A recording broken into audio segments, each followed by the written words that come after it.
Hello दोस्तो, आजच्या नवीन कथेमध्ये आपल्या सर्वांचं स्वागत आहे. आजच्या नवीन कथेचं नाव आहे शेवटपर्यंत उरलेला. देशमुखांचा वाडा मोठा होता. दगडी भिंती, जुनं लाकडी छत, अंगणात वडाचं झाड आणि त्या घरात आयुष्यभर साठलेली आठवण. देशमुख आजोबा गेल्यानंतर 7व्या दिवशी वसियत उघडली जाणार होती. त्या दिवशी घरात माणसांची गर्दी होती. मुलं, नातवंड, सून, जावई सगळ्यांच्या नजरा एकाच गोष्टीवर खिळलेल्या होत्या, संपत्ती. कोणी खोली मोजत होतं, कोणी जमिनीचे कागद शोधत होतं, तर कोणी आधीच वाटणी कशी होईल याची गणितं करत होतं.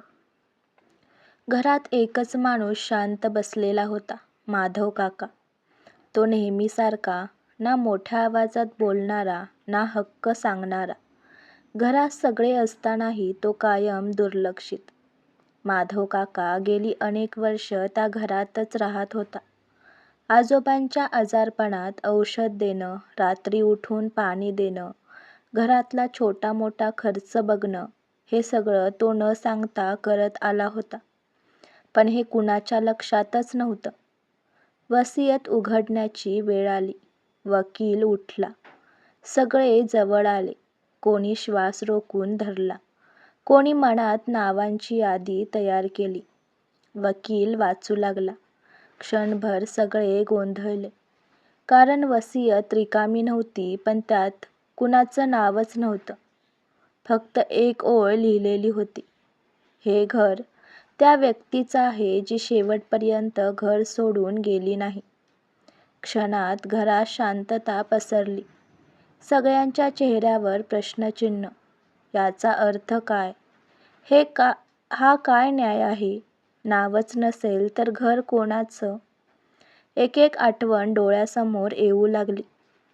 कोणी भांडणात घर सोडलं होतं, कोणी शहरात फ्लॅट घेतला होता, कोणी फक्त सणासुदीलाच येत होतं. आणि त्या सगळ्यात माधव काका मात्र तिथेच होता. तो स्वयंपाकघरातला गॅस बंद करत होता. तोच आजोबांचा फोटो नीट करत होता. तोच अंगणातल्या वडाला पाणी घालत होता. तो कधीच म्हणाला नव्हता, हे घर माझं आहे. पण घराने त्याला कधी बाहेर ढकललंच नव्हतं. हळूहळू सगळ्यांना समजत गेलं, ही वसियत संपत्तीची नव्हती, नात्यांची होती. आजोबांनी घर दिलं होतं, भिंतींना नाही, कागदांना नाही, तर निष्ठेला. त्या माणसाला जो शांत होता, जो मागे राहिला, जो शेवटपर्यंत उरला. माधव काकाच्या डोळ्यात पाणी आलं.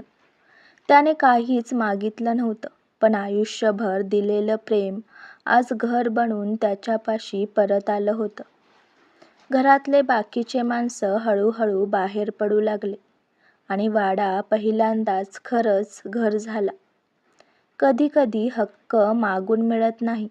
जे न सांगता निभावले जातात, ते शेवटी नाव न लिहिताही मिळतात. घर तेच असतं, जिथे कोणी शेवटपर्यंत उभं राहतं.